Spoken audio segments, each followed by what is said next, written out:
આગામી તારીખ 5 અને 6 એપ્રિલના રોજ રઘુવંશી સમાજના યુવાનો માટે રઘુવંશી ક્રિકેટ પ્રીમિયમ લીગ કેશોદનું આયોજન કરવામાં આવેલ છે, જેમાં આઈપીએલની જેમ ખેલાડીઓને ઓક્શન મારફતે 6 ટીમોની પસંદગી ગઈકાલે લોહાણા વિદ્યાર્થી ભવન કેશોદ ખાતે વિપુલ વિઠલાણી, ડોક્ટર સ્નેહલ તન્ના, જલારામ મંદિરના ટ્રસ્ટી દિનેશ કાનાવાર, જતીન સોઢા વગેરેની હાજરીમાં કરવામાં આવી હતી। આ ઓક્શન પ્રક્રિયામાં 100 જેટલા ખેલાડીઓએ નામ નોંધાવેલ હતા, જેમાંથી 60 જેટલા ખેલાડીઓની પસંદગી કરવામાં આવી હતી। કૃણાલ તન્ના સૌથી મોંઘા ખેલાડી તરીકે 36 લાખમાં, જ્યારે પરાસર પોપટ 35 લાખ દ્વારકાધીશ 11માં પસંદગી પામેલ છે। 6 ટીમોમાં ખુશ 11, ઓમ બ્લડ બેંક 11, કેશોદ ટાઇટન, ખુશી 11, આકાશ 11 અને દ્વારકાધીશ 11 છે। આ ટુર્નામેન્ટમાં ટ્રોફીના સ્પોન્સર એસબીઆઈ લાઈફ ઇન્સ્યોરન્સ છે। ઓક્શન પ્રક્રિયાનું સંચાલન દિનેશભાઈ કાનાબાર, કેયુર કારિયા અને દીપેનભાઈ અટારા દ્વારા કરવામાં આવેલ હતું, તેમજ આયોજક દ્વારા તમામ મહેમાનો અને ખેલાડીઓ માટે ઠંડા પીણાની વ્યવસ્થા કરી હતી। આ ટુર્નામેન્ટના આયોજનનો મુખ્ય ઉદ્દેશ રઘુવંશી યુવાનોમાં સંપ અને સંગઠનની ભાવના જળવાઈ રહે તે માટે છે। Tournament farm cricket ground, Phagdi road, Keshod મુકામે રમાશે। સમગ્ર કાર્યક્રમનું સફળ આયોજન પરાસર પોપટ, કેયુર કારિયા, માનવ ઠકરાર દ્વારા કરવામાં આવ્યું છે। જય જલારામ, હું દીપેન અટારા।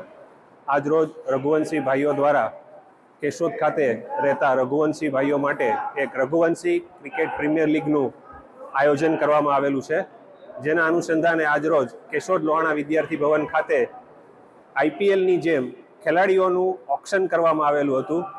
આ ઓક્શનની અંદર લગભગ 100 જેટલા રઘુવંશી ભાઈઓએ પોતાનું નોમિનેશનનું ફોર્મ ભરેલું હતું અને 6 ફ્રેન્ચાઇઝી ટીમોએ આ 100 ખેલાડીઓમાંથી 72 ખેલાડીઓની વરણી કરી હતી। જે 6 ફ્રેન્ચાઇઝી ટીમો છે તેમાં આકાશ 11, ઓમ બ્લડ 11, ખુશી 11, દ્વારકાધીશ 11, કેશોદ ટાઇટન 11 અને કુશ 11ની 6 ટીમો દ્વારા આ ટુર્નામેન્ટ રમવામાં આવશે।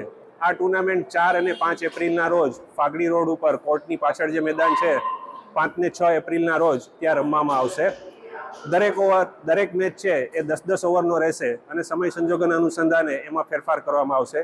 આજે લોહાણા વિદ્યાર્થી ભવન કેશોદ ખાતે જે ઓક્શનનું આયોજન કરવામાં આવેલું હતું, તેમાં સૌથી વધારે પ્રાઇઝ 35 લાખની અંદર પોપટ પરાસરની પસંદગી કરવામાં આવેલી હતી કેશોદ ટાઇટન દ્વારા, અને અન્ય ખેલાડીઓની પણ પસંદગી ખૂબ જ ઉત્સાહભેર તમામ રઘુવંશીઓએ સાથે મળીને કરી હતી।